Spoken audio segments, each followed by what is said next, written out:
Olá, olá. Boa noite.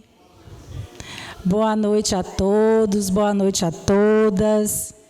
Sejam muito bem-vindos e bem-vindas à nossa doutrinária de hoje. A nossa doutrinária presencial da Sociedade Espírita José Pititinga. Uma saudação especial para aqueles que vão nos assistir em outra oportunidade, uma vez que essa palestra será gravada. O tema de hoje é nascer, morrer, renascer ainda e progredir sem cessar. Tal é a lei. E teremos a participação do nosso irmão Marcelo Martinho, que vai falar sobre esse tema tão importante, que foi inspirado na frase que está escrita no Dolmen de Kardec, que é um monumento que foi criado após o seu desencarne, que está em Paris, na França. Então, o progresso moral e intelectual são duas asas que permitem evoluir. E a missão do Espiritismo, na lei do progresso, é destruir o materialismo e apresentar a ideia do porvir, proporcionando esperança e consolação. Rosângela, por Raul Teixeira, disse: ante a bênção do renascimento em que você está matriculado, não desdenhe as experiências que o alcançam, convocando-o ao serviço para o encontro com Jesus, nosso Senhor. Então, trabalhe e aprimore-se. Aprimore-se e sirva. Sirva e passe, fazendo luz à sua volta, clareando a sua reencarnação, renascendo também em espírito, assemelhando-se ao Criador, pelo amor que se espalhe.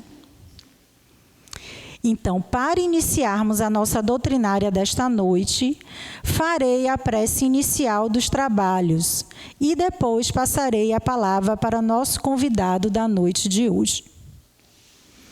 Pedimos que acerenem os pensamentos, fechem os olhos, tentem se conectar com a espiritualidade superior.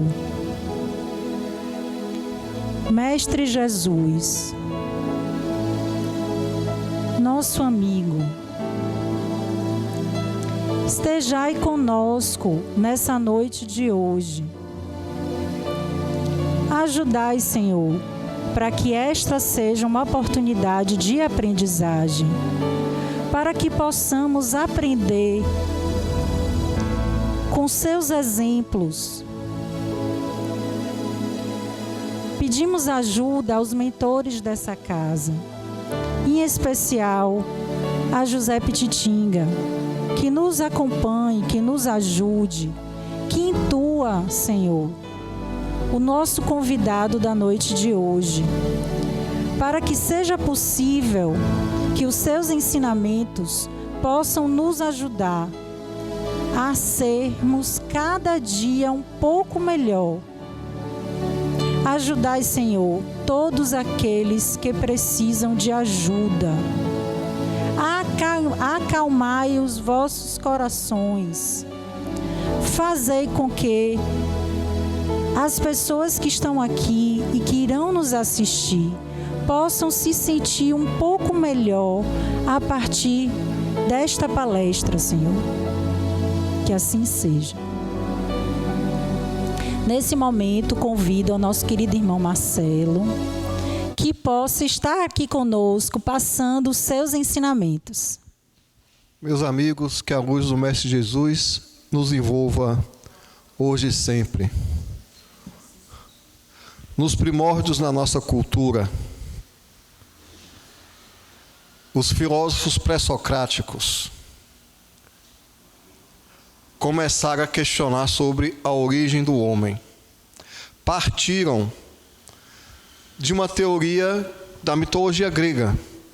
Os dois fundamentadores maiores da mitologia grega são Homero e Hesíodo. Hesíodo disse que os deuses criaram primeiro uma raça de ouro, que gerou os heróis que estão imortalizados no Hades.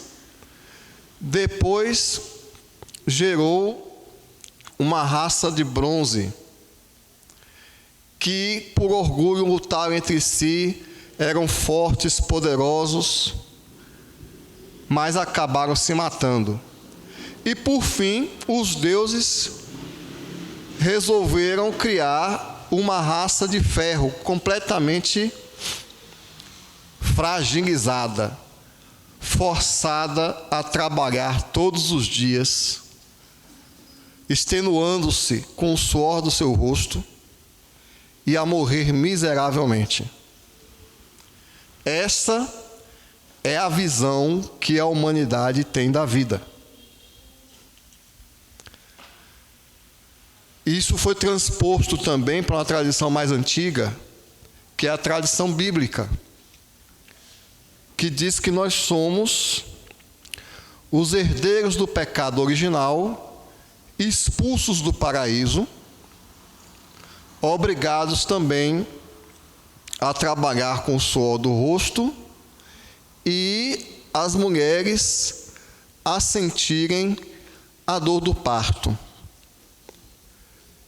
Entre outras mitologias que eu poderia citar, o homem se vê como um animal sofredor.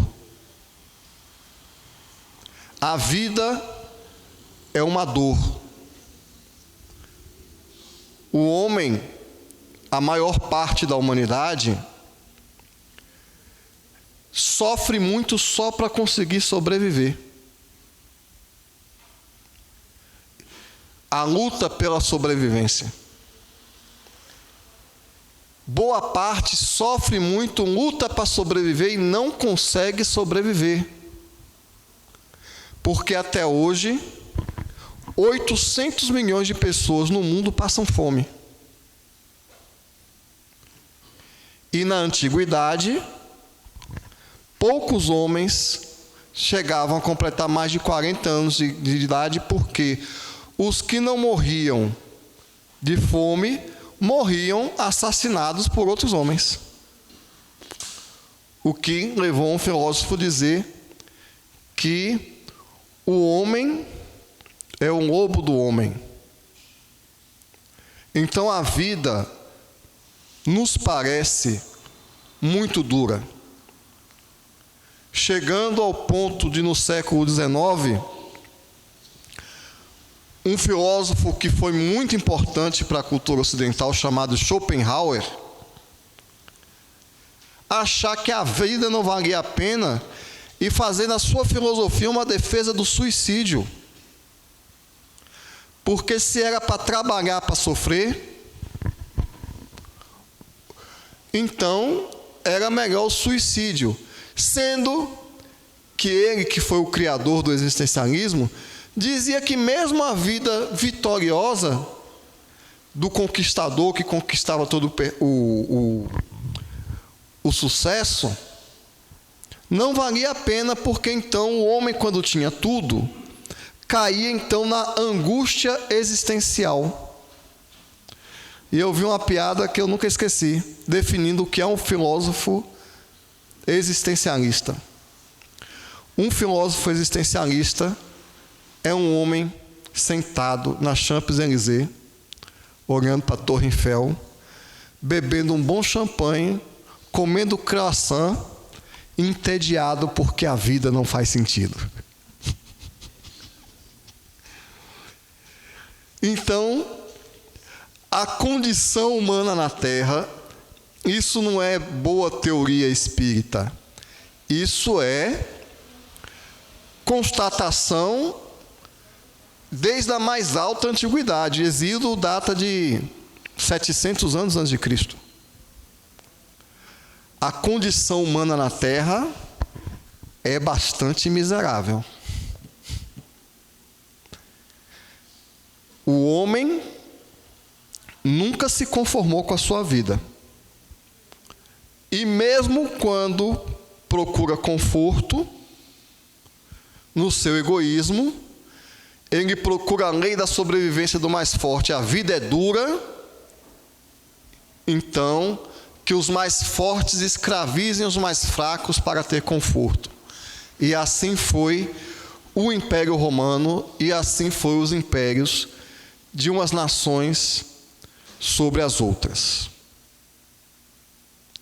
Allan Kardec, no Evangelho segundo o Espiritismo, traçou a consequência natural de tudo isso.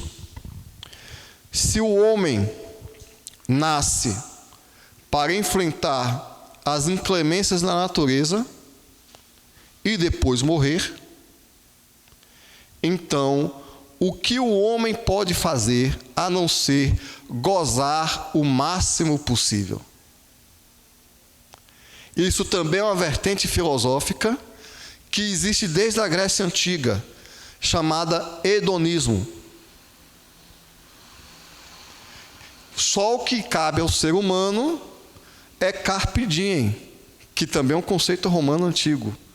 Ou seja, aproveitar o dia. Prazer, prazer, prazer. E quando o prazer acabar, na mesma França, na mesma Europa de Schopenhauer, usar a eutanásia, que é só para sofrer, sem perspectiva de gozo, sem perspectiva de prazer, então é melhor se matar.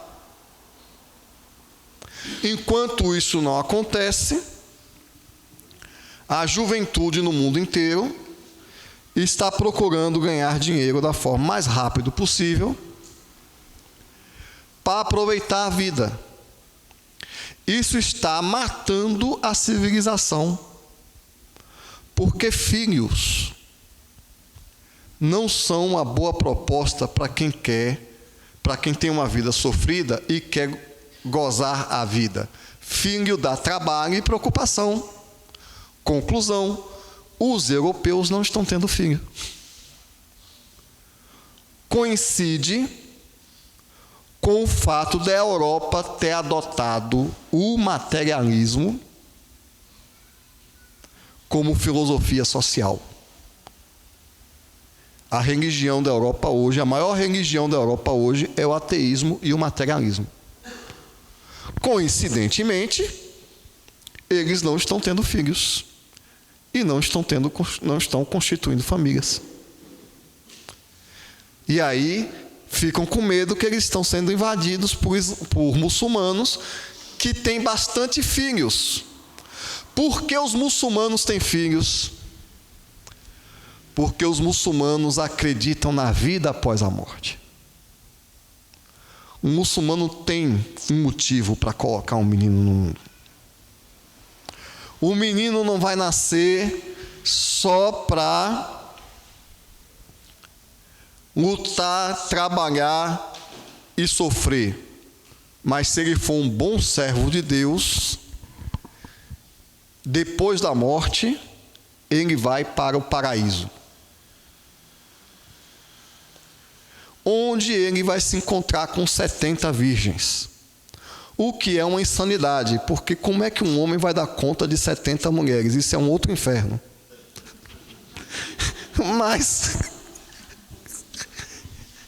Mas tudo bem. O problema é que esse tipo de teoria não convence as classes mais instruídas. Tem a conta das 70 virgens, né? E o povo europeu acaba caindo no materialismo, o que volta ao problema inicial. Diante do problema da vida, porque a vida é um problema, a solução islâmica não é inédita. Nunca houve na história da humanidade um povo que não acreditasse em Deus e na sobrevivência da alma. A continuação da vida é a única solução lógica possível para o problema humano, o problema consciencial do ser humano. Primeiro, uma surpresa. Vou provar para vocês. A morte é inconcebível. Você quer que eu prove? Tente aí se imaginar morto. Você não existe mais, pensa aí. A morte é um absurdo lógico. Não entra na mente. Nós temos o medo da morte porque a morte é absurda. A morte não faz sentido. A morte nunca entrou na mente humana. O homem não aceita o conceito de morte. Tique e teco entra em curto-circuito. E aí, os psicólogos, como Sigmund Freud, e outros psicólogos materialistas, chegaram à conclusão que a sobrevivência da alma é fruto de um medo ancestral do homem para com a morte. Só tem um problema nisso aí, que quanto mais o homem acredita na sobrevivência da morte, da alma, menos medroso ele é. Então se concebe que o ser humano imagina a imortalidade justamente por medo de morrer, e curiosamente até o homem sofredor, ele não acredita na morte, ele acredita nos espíritos. Nunca houve um povo que não acreditasse nos espíritos. A crença nos espíritos estava no Egito Antigo, na Índia, na Grécia e nos índios tupinambás que andavam por aqui, os tamoios e todos os índios. Mas os sociólogos e psicólogos materialistas teceram essa teoria. E que tipo de complexo psicológico, que tipo de fobia levou os cristãos à arena serem sacrificados diante dos leões, cantando? É a imagem de um tipo de um neurótico que está morrendo de medo de morrer e concebeu e fantasiou um plano espiritual? Outra coisa, como é que espíritos, homens primitivos que não tinham nem a escrita, que não tinham contos de fada, que não tinham literaturas, não tinham histórias para contar para suas crianças, mas eles acreditavam nos espíritos? Como é que o homem primitivo inventou os espíritos? A única solução para essa questão, conforme Herculano Pires nos coloca, é porque os espíritos existem e apareciam para ele. O homem da caverna só acredita no que vê.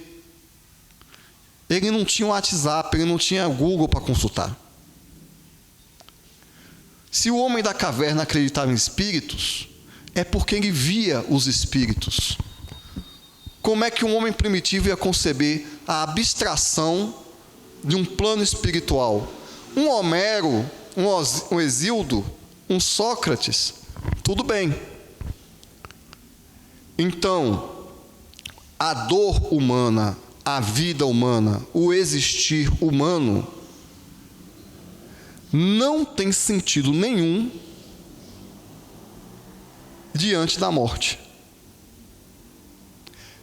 É muito cruel, é desesperador, é irracional, estúpido um homem estudar, sofrer, trabalhar, lutar e morrer. Não faz sentido nenhum. Por isso que os homens sempre acreditaram na sobrevivência.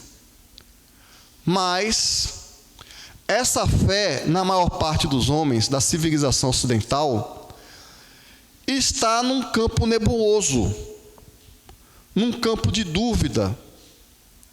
Porque, como Kardec disse, está lá no Evangelho segundo o Espiritismo, a caridade como fruto da fé, o ser humano não tem um arrobo de sacrifício pessoal, de caridade e de amor, se ele não tiver fé. E o nosso povo não tem fé na sobrevivência. Ele tem uma vaga impressão. Ele tem uma vaga impressão, uma esperança, porque todos os conceitos religiosos que nos são colocados diante da sobrevivência da alma são absurdos, batem com a razão. E ainda tem alguns religiosos que dizem que é para ser absurdo mesmo, que são os mistérios de Deus. Tem até um ditado que diz: creio porque é absurdo.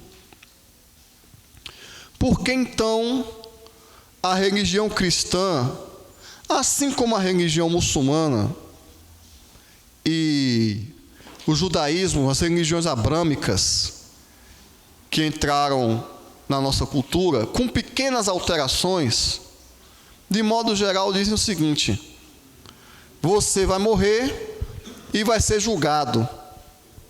Isso existe desde também do Egito Antigo, o famoso tribunal de Anubis. É interessante, o deus Anubis vai botar numa balança o seu coração e no outro prato da balança a pena de um ganso. Se o seu coração for mais pesado do que a pena, você vai para o inferno. Né? E como é que morre com o coração leve? Tem que ser uma pessoa que praticou o bem a vida toda. A mitologia egípcia tem a sua sabedoria. Então, quando a gente morrer, vou usar esse termo, quando o corpo for para a cova, nós vamos ser julgados. Alguns vão para o céu e outros vão para o inferno. Como esse negócio de ficar queimando por resto da eternidade no inferno é muito cruel, o catolicismo inventou um limbo.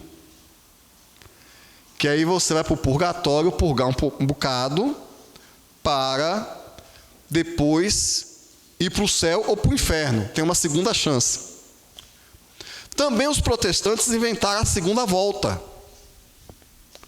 Eles dizem o seguinte: se você não aceitar Jesus como Salvador, quando Jesus voltar, vai pregar tudo de novo. Se você não aceitar, então aí tu vai para o inferno. Existem várias variantes disso aí. Mas Kardec, no Livro dos Espíritos, coloca todos os problemas da unicidade das existências. Primeiro problema: a diferença de condições de esclarecimento de vida dos seres humanos. Então, Joãozinho é filho de um pastor protestante. Frequenta a escola dominical desde os 2 anos de idade. Se for filho de espírita que tiver juízo, faz evangelho no lar já na barriga da mãe, para ir catequizando o bichinho, porque depois só Deus sabe. Então está lá, frequentando a escola dominical. Aí o pai dele, que é pastor, passa a igreja para ele. Ele já tem o salário, conhece a Bíblia de trás para frente, de frente para trás. O pai arranja logo uma irmã para ele se casar. Está com a vida ajeitada. Não vai beber, não vai fumar. Como se isso fosse grande coisa. Porque a bebida desce queimando e o cigarro agride o pulmão. Mas tem gente que se sente um grande ser humano porque não bebe e não fuma. E aí, ele, inevitavelmente, vai para o céu. Homem bom. Mas Pedrinho nasceu na favela. Filho de um traficante com uma prostituta. Com 10 anos de idade já estava na boca de fumo. Com 15 anos morreu pela polícia. Bebeu, fumou e se drogou até... E não teve nem tempo de pensar em aceitar Jesus como Salvador. Vai para o inferno. Direitinho para o inferno. Ah, mas quem aceitar Jesus como Salvador vai para o céu. E quem não aceitar porque é teimoso, porque é mais mal instruído, está passando fome ou está com uma pedra de crack no juízo? Porque Pedrinho, que aceitou, nasceu na favela, cheirando crack por correspondência desde criança, já no ventre da mãe. Logicamente que ele vai ter muito menos condição de aceitar Jesus do que o filho do pastor. Kardec coloca essa primeira questão. Como é que as pessoas que não tiveram oportunidade de se instruir, moralmente falando, que não tiveram oportunidades educacionais, vão ter o mesmo julgamento das pessoas que tiveram todas as oportunidades de se instruir e de se educar? Esse é um problema sério. Tem outras questões. Já Joãozinho, ele reencarnou, não vou dizer assim, ele nasceu numa família torta, mas ele vai para o céu, porque ele teve uma crise respiratória lá na favela, no Alagados, e morreu com 1 ano de idade. Não teve tempo de fazer merda nenhuma. Não teve tempo de pecar. Não matou, não roubou, não bebeu, porque morreu com 1 ano. Vai direitinho para o céu. É um anjinho. Ganha um caixão branco e os iludidos dos pais vão enterrar o anjinho. Não teve tempo de pecar. Ele vai para o céu. Como é que fica isso? A coisa complica quando a gente vai vendo os critérios que tem que adotar para ir para o céu ou para o inferno. Outro caso, o indivíduo passa a vida inteira praticando o mal. Mas lá no presídio, depois de ter estuprado 40, assaltado 50 e matado 30, ele aceitou Jesus como Salvador. Se batizou. Ele vai direto para o céu. Agora, Chico Xavier, tadinho.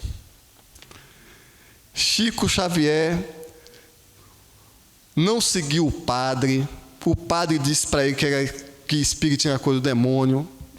Esse negócio de conversar com o morto. Passou a vida toda conversando com o morto. Consolou centenas de mães. Limpou as lágrimas de centenas de pessoas.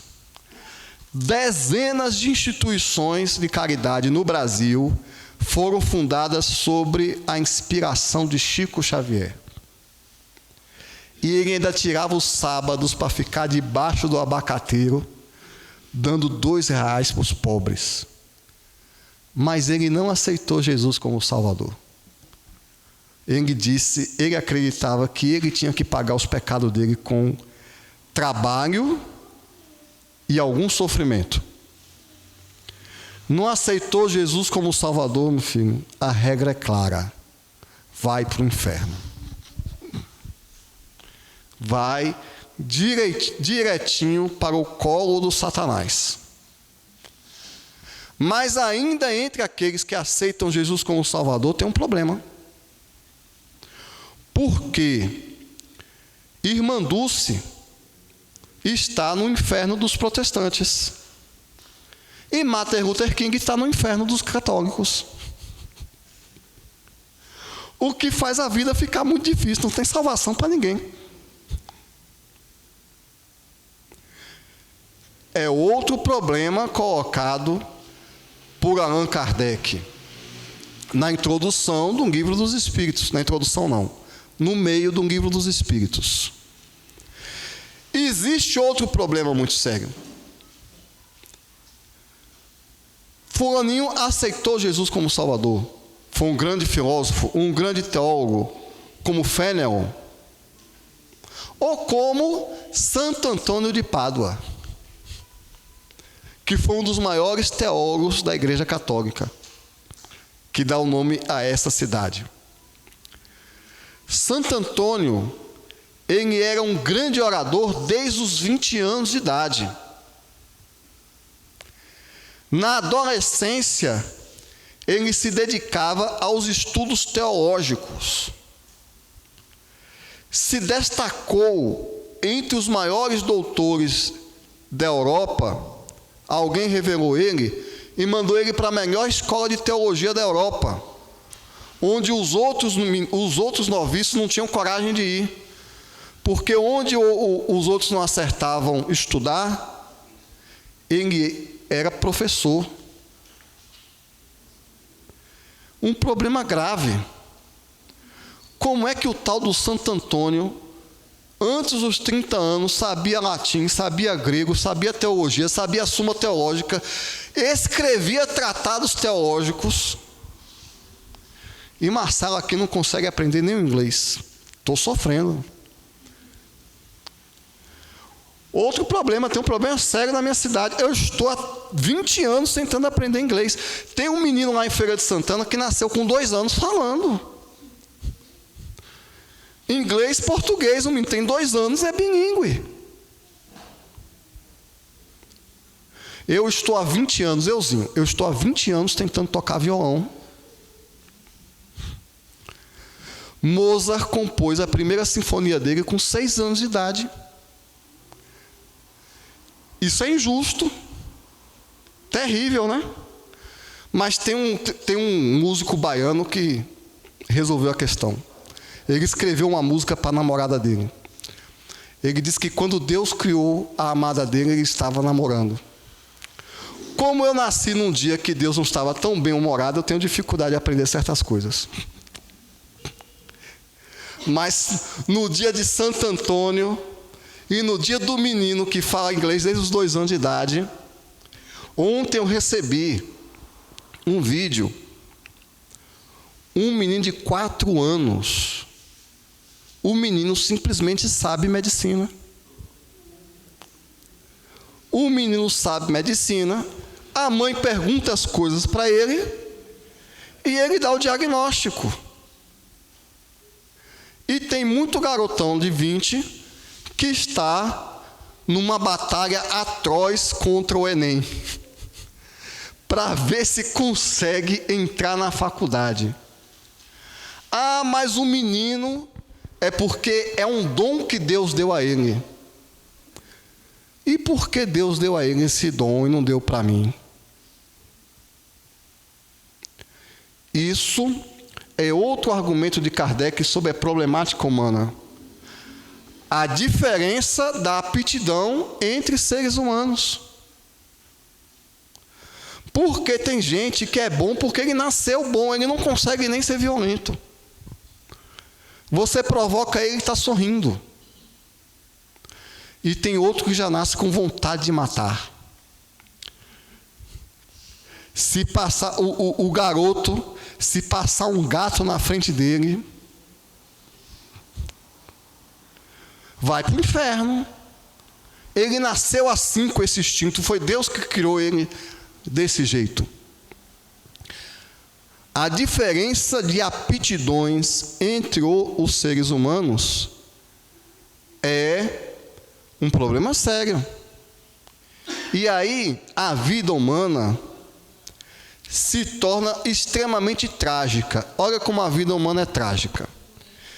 Se você é um materialista ateu, então o homem é fruto da sua genética. Você é burro porque o seu gene não funciona direito. São os seus cromossomos. Azar o seu, meu irmão. Não vai ganhar dinheiro, vai passar fome, não consegue raciocinar direito, porque foi os cromossomos. Pior ainda, a esculhambação da biologia. A pessoa tem uma depressão endógena, ela não produz a endorfina necessária para sentir prazer. Ela vive triste o tempo todo por causa da química cerebral. Culpa de quem? Da genética. Obra do acaso. Mundo cruel. Ou então você tem a outra explicação. Você nasceu depressivo porque Deus acha que os depressivos têm um papel a ser executado na humanidade. Ele tem uma missão. Ele escolheu você para a missão da depressão e escolheu outro para a missão da felicidade. Ou Deus quer dar um ensinamento para a humanidade e um nasce sem perna, o outro nasce com duas, por causa do pecado original. Então, diante dessas concepções, a humanidade está aí fora perdida. Muita gente acha que as drogas é um problema. As drogas não são problema. O problema é o homem. A droga, a bebida, a violência, nada disso é o problema. O problema é o ser humano. O ser humano está perdido, desiludido, sem perspectiva e conflitado. Porque a resposta do materialismo é devastadora. Você é um produto das suas células e salve-se quem puder. E do jeito que der. Porque mesmo que você ganhe muito dinheiro e tenha sucesso na vida, conflito existencial você vai ter. E a resposta da religião é: nós somos degradados filhos de Eva. E aí a pessoa não acredita na religião. Ah, Marcelo, mas o Brasil é cristão, 90% das pessoas são cristãs. 90% da população brasileira tenta ser cristã e se esforça bastante para tentar se convencer todos os dias que acredita naquela igreja. Mas na hora que o calo cai, que o calo dói, que pisam no pé dele, ou que a dor bate a porta, é um Deus nos acuda. Porque o homem, como eu disse, a concepção de Deus e do Espírito está na natureza humana. Então, o homem acredita, pero no mucho. Eu acredito em Deus. Ah, Jesus mandou amar, que bonitinho. Mas na hora de disputar o cargo da empresa, farinha pouca, meu pirão primeiro. Existe uma solução lógica e racional. Essa solução foi concebida primeiramente na Índia, há 4.000 anos atrás, por uma figura que alguns dizem que é mitológica, chamado Krishna. O fundamento da religião mais antiga do mundo, que é o hinduísmo, e dos livros sagrados mais antigos do mundo, que datam de 3.000 anos antes de Cristo, diz que nós vivemos várias vidas, vemos a terra várias vezes e nos purificamos até encontrar a verdade. Uma ideia bastante original. Há 1.500 anos antes de Cristo, um sábio egípcio chamado Hermes Trismegisto. Alguns têm como uma figura mitológica, mas a teoria dele existe.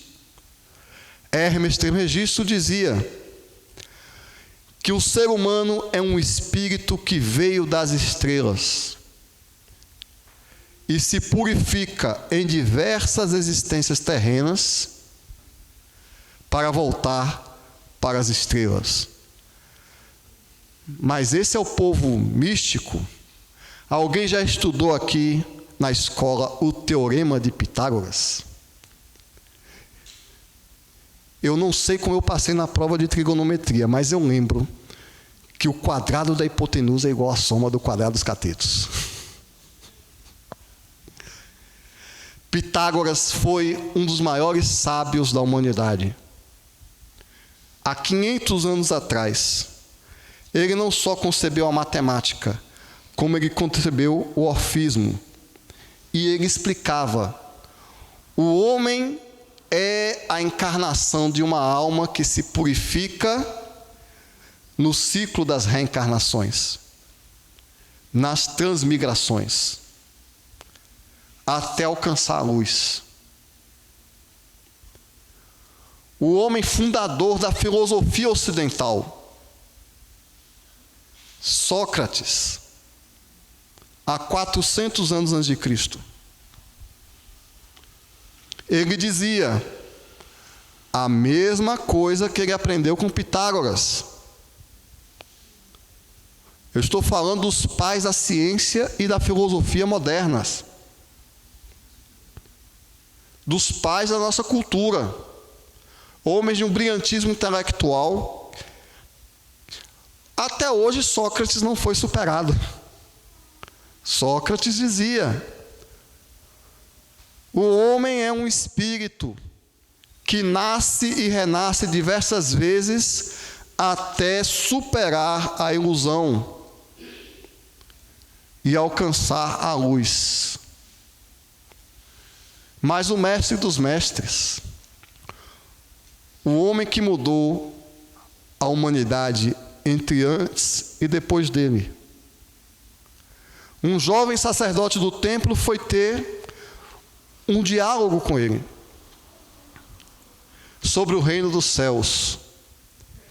E o mestre disse: Nicodemos, em verdade te afirmo que não se alcançará o reino dos céus sem renascer de novo da água e do Espírito.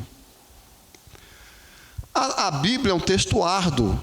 A gente está fora da cultura. Nossos irmãos protestantes e católicos acreditam que Jesus se referia ao batismo, por causa da água. Mas isso é uma coisa interessante sobre o batismo. Jesus não batizou ninguém. O que é que o cristão deve fazer? O que faziam com Jesus ou o que Jesus fazia com as pessoas? Então Jesus respeitou toda a cultura que ele encontrou. Ele pregava nas sinagogas, ele almoçava com os doutores da lei, ele andava vestido como um rabino, usava o penteado à nazarena, era um homem do seu tempo. E por respeito, se deixou batizar, também para chancelar a missão dele, por João Batista. Mas Jesus não batizou ninguém. Remontando ainda a filosofia grega, há 400 anos antes de Cristo, Tales de Mileto definiu que a água era o elemento primordial, que todo o plano material se formava a partir da água, tentando responder o problema colocado por Heráclito e por Parmênides. Então, no mundo antigo, os gregos acreditavam que tudo vinha da água. Isso era o conhecimento científico da época. E os judeus já estavam helenizados, tanto é que já tinham traduzido o Antigo Testamento para o grego, na chamada Septuaginta. Então, os sacerdotes judeus, eles conheciam a cultura grega. Então, quando Jesus disse renascer da água, o judeu, usando o conhecimento científico da época, disse: renascer da água é renascer da matéria. É o elemento material. Jesus está falando de física, água física. Que era o princípio físico defendido por Tales, por Aristóteles. Eles estudavam isso. Mas é lógico que sem emergir na cultura de 2000 anos atrás, a gente não vai entender isso. E é muito mais lógico. Vamos botar tique e teco para funcionar. Também, dentro dos argumentos de Kardec, no Livro dos Espíritos, Kardec argumenta: o que vai mais de acordo com a misericórdia de Deus? Mandar o pecador para o inferno ou dar uma nova chance para ele recomeçar?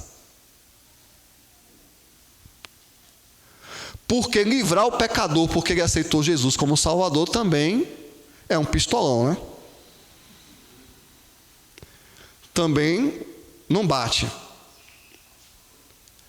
Você pode não acreditar na reencarnação, mas é difícil dar um modelo mais elegante do que a reencarnação.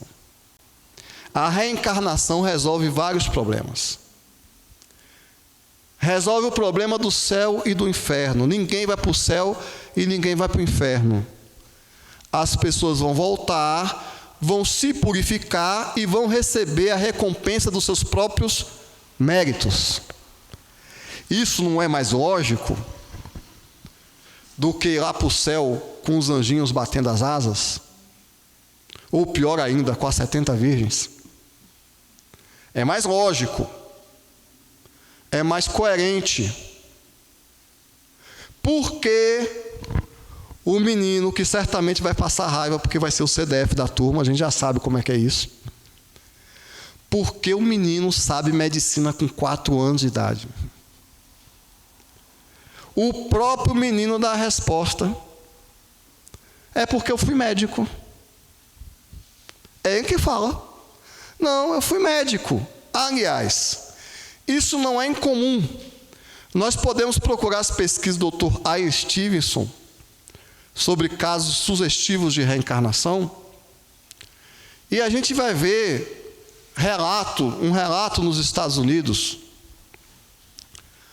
O pai brincando com a criança. Durma com um barulho desse. Você está com o seu filhinho de 5 anos e você dá uma bronca nele. Aí seu filhinho olha para você candidamente e diz o seguinte: quando eu era seu pai, eu não fazia isso com você.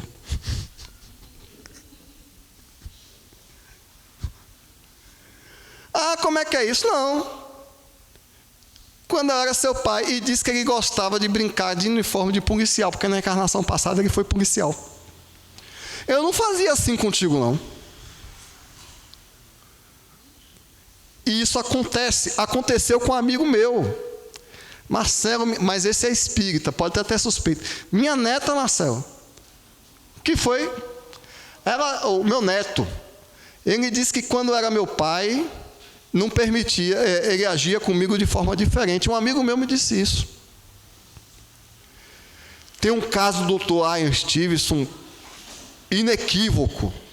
A menina na Índia não só lembrou da encarnação passada, a menina pegou os atuais pais dela e guiou eles para a cidade da encarnação passada dela. Deu o caminho, é por aqui. Pior ainda, ela saiu cumprimentando as pessoas que ainda estavam vivas. Seu fulano de tal não lembra de mim? Sou eu, voltei. Para terminar de complicar a situação, a vaquinha dela ainda estava lá. Quero ver minha vaca. Como é? A vaca da minha... Ela não tinha a palavra reencarnação, né? Ela não tinha teoria na cabeça. Ela só olhou para os pais e disse: meus pais não são vocês. Ela não disse que tinha. Não, os meus pais moram no lugar tal e eu quero voltar lá para ver minha vaca. E foi lá. Encontrou os pais da encarnação passada e os pais da atual encarnação. Dr. Ian Stevenson tem centenas de casos. Ele fez isso pela Universidade da Pensilvânia e publicou o estudo. Tem um livro curtinho, muito interessante, do psiquiatra norte-americano, Brian Weiss. Muitas vidas, muitos mestres. E aí a paciente dele começou a lembrar das encarnações, e ele achava aquilo uma grande bobagem. Mas toda vez que ela lembrava de uma encarnação e fazia cartaz, ela ficava melhor. Então vamos viajar, não. Deixa ela lembrar as encarnações dela, porque isso está ajudando ela, né? Aí a coisa começou a complicar, porque além das encarnações tinha um mestre. O meu mestre está aqui, que mestre é esse? Não, ele está aqui do meu lado. O mestre também estava ajudando, ela estava melhorando. Tá bom, deixa o mestre aí, o amigo imaginário. Isso está no livro dele. Aí, um belo dia, ela chega: doutor, o que foi? Meu mestre quer conversar com o senhor. O que é que ele tem para dizer? Ele disse que você foi rigoroso demais com seu filho hoje de manhã. Aí o bicho pega, né? Você tem que dar uma aliviada com seu filho e tem que ser mais presente na vida dele. É o meu mestre que está dizendo aqui. Ou seja, enquanto os fatos não contradizem as teorias, o homem vai teorizando, porque a lembrança das reencarnações é uma ideia, uma superstição, até que os fatos venham. Mas, infelizmente, o homem sofre muito porque tem medo da verdade. Porque vocês vão me perguntar: se existem tantas evidências científicas da reencarnação, existem evidências religiosas, filosóficas e científicas da reencarnação. Isso me lembra quando os apóstolos perguntaram: mestre, não está escrito que Elias voltará? E ele respondeu: em verdade vos digo que Elias já veio, mas a frase que tem depois é que é a mais reveladora. E eles entenderam que Jesus estava falando de João Batista, ou seja, não precisou de muita explicação, porque a reencarnação é um conceito do judaísmo. Os fariseus sabiam que existia. Por isso que Jesus deu o corretivo em Nicodemos. Eu falo das coisas da terra e você não entende? Imagine quando eu falar das coisas do céu. Você é doutor em Israel e não sabe dessas coisas?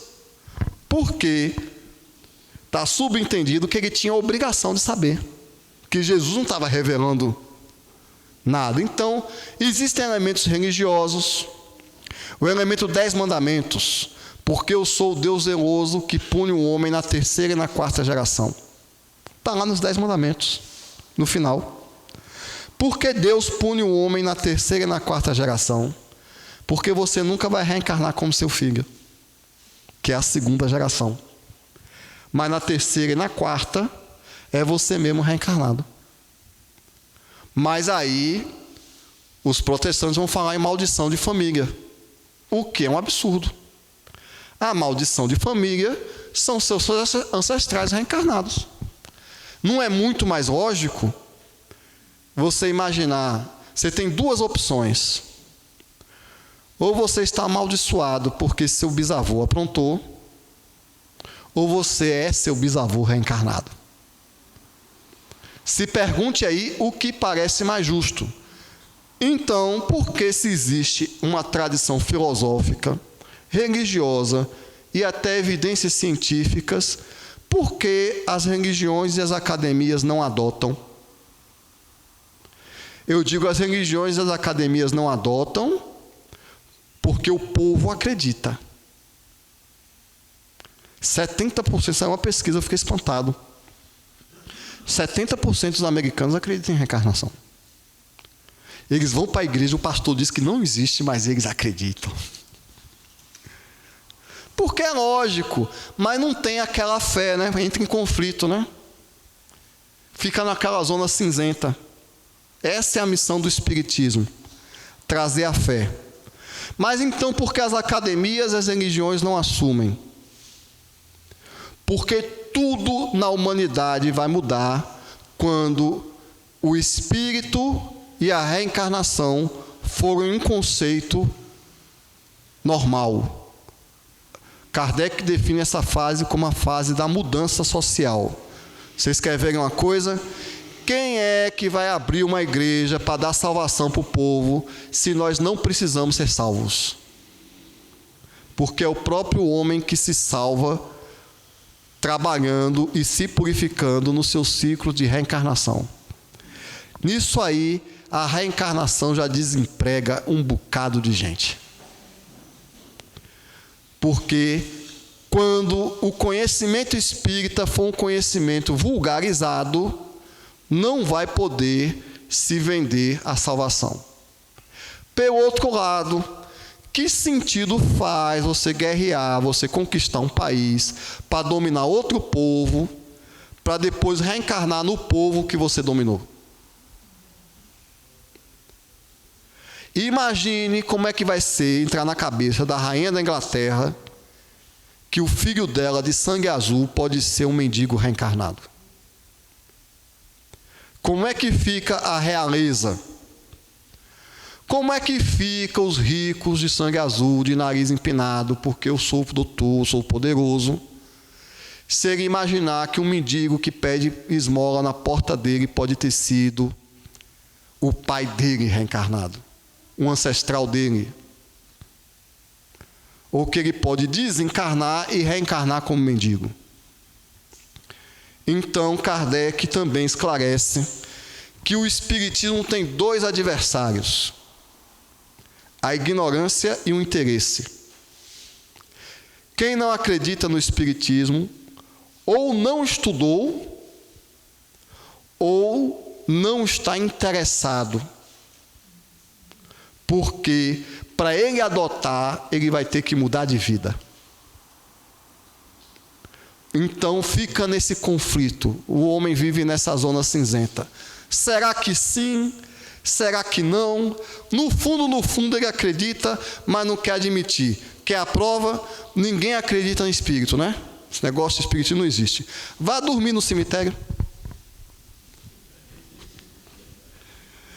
Né? Ninguém acredita. Negócio de espírito não existe, né? Mas quando passa pela porta do cemitério, dá um arrepio na espinha, né?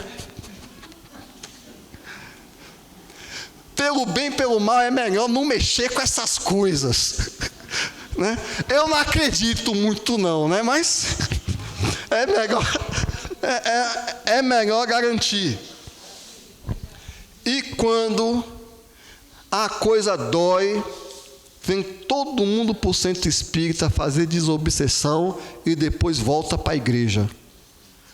Alguns, depois de curados, saem do centro espírita falando mal. Faz parte da vida. E aqueles que não se curam falam mal, porque aquele centro não era forte o suficiente. Vai procurar outro mais forte. Né? Então, todo mundo realmente acredita mais ou menos. Mas qual é a nossa missão enquanto espíritas? Se nós sabemos que a religião não salva e não condena pessoas, se a boa teoria espírita nos diz que a pessoa não vai alcançar o reino dos céus por ser espírita, a pessoa vai alcançar o reino dos céus, que está dentro do seu coração. Onde estiver o seu tesouro, aí estará seu coração. Está no Evangelho, pela prática do bem. Então, qual é a importância do Espiritismo? Mestre Kardec também ensina. É provar de forma positiva, experimental, científica, a sobrevivência do espírito depois da morte, para que o homem acredite sem sombra de dúvidas. É a missão do espiritismo. Onde a religião e a ciência falham, avança o espiritismo para colocar a realidade espiritual como objeto factual. A palavra de Kardec é como uma realidade positiva. Mas aí eu teria que explicar o que é positivismo. Essa é a característica do espiritismo enquanto consolador prometido. Jesus prometeu que enviaria outro consolador. Qual é a resposta para o problema inicial que eu coloquei? Da vida dura, sofrida e que parece não valer a pena. A resposta é: isso que a gente que acha que é a vida não é a vida. É só uma passagem. Essa vida dura, sofrida, suada, dolorida, não é a vida. O homem não é isso que a gente está vendo aí fora. O ser humano não é um bêbado, não é um drogado, não é um prostituído. O ser humano também não é um político. A vida não é isso. Isso é só uma passagem. Isso é só uma fase. Isso é um estágio probatório. A Terra é uma escola. A gente está aqui só para aprender o beabá e voltarmos para o nosso lugar. Porque o lugar do espírito é no plano espiritual. Por exceção, enquanto ele está se purificando, ele vem para a Terra. E assim, a vida, a humanidade, toma um aspecto muito maior. Se nós tivermos essa fé e nós nos sentirmos enquanto espíritos, nós seremos felizes na medida em que a Terra permite. Kardec também dá uma comunicação, uma mensagem na Gênesis segundo o Espiritismo, chamado Ponto de Vista, onde ele fala que quando o homem está em cima da montanha, os problemas da vida ficam, as pedrinhas ficam pequenininhas. Se o homem se enxerga enquanto espírito imortal, as coisinhas da terra ficam pequenininhas. Essas coisas que tiram a nossa paciência, que estressa a gente, que leva a gente à loucura, como a política, os prazeres, as vaidades, são bem pequenininhos. Como dizia Raul Seixas, eu nasci há 10 mil anos atrás. Só que eu vou corrigir Raul Seixas. Nosso ancestral mais antigo tem 2 milhões de anos. Mas a certeza que eu tenho é que eu sou imortal. Eu tenho milhões de anos de vida pela frente. Você sabe o que é isso? Eu fico imaginando o que é que eu vou fazer daqui a 1 milhão de anos. E aí você está estressado, dolorido, porque fulano não me cumprimentou quando passou por mim. Ó céus, ó vida, estou magoado. E aí passa o dia todo, quem ele pensa que é maior do que eu.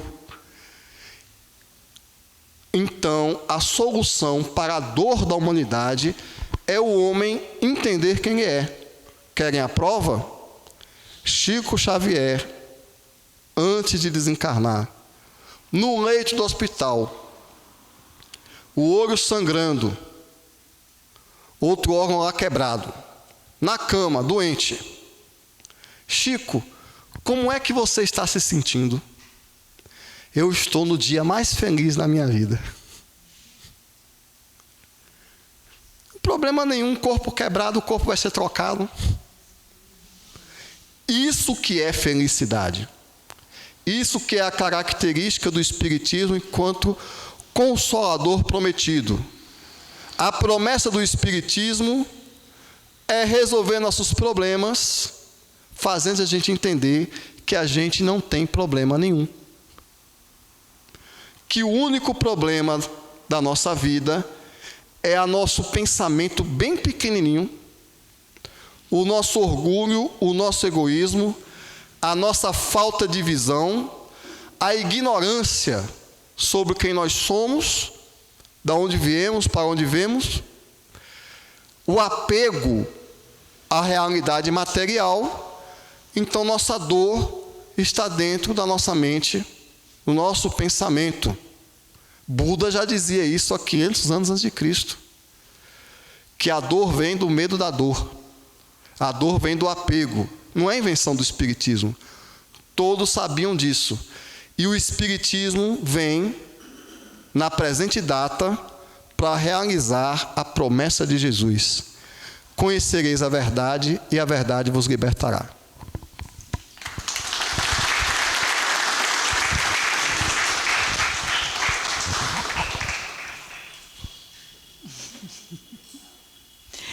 Gente, que maravilha, hein? Fala a verdade.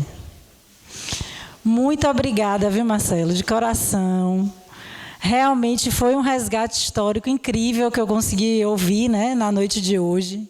Muito bom mesmo. Adorei a metáfora do estágio probatório, né? Realmente levarei para a vida essa metáfora sua aí, muito boa. E agora eu gostaria de passar a palavra a nosso irmão Marcelo, que fará a oração final da nossa noite de hoje. E convidamos aos passistas que se posicionem para que a gente possa também fazer o passe.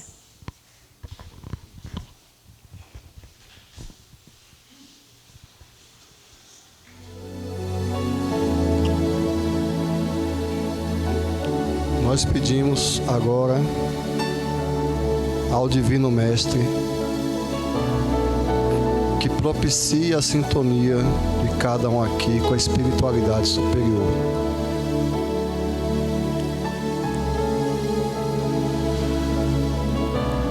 Que nos ajude a conectar com os bons espíritos, saindo das sensações terrenas,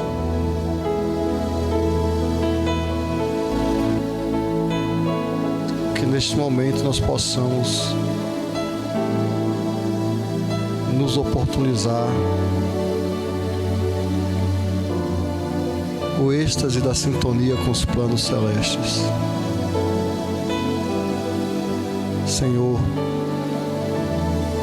nós que somos seus filhos transviados, muitas vezes renitentes do mal, clamamos novamente pela sua misericórdia. Tu que nos guiaste no transcurso dos milênios, é nossa salvaguarda, nosso guia e nosso amparo. Sabemos que todas as vezes que cairmos, tu estarás lá para nos levantar. Conhecemos sua misericórdia muitas vezes sobre nossas vidas, nos livrando de muitos males que nós mesmos semeamos. Mas mais uma vez, Senhor Jesus, nos ajoelhamos diante do seu amor, da sua misericórdia, e pedimos a ajuda e o alento para nos reerguermos com as oportunidades de trabalho que o Espiritismo nos oferece. Fazei de todos nós, Senhor, instrumentos da tua paz. E assim seja.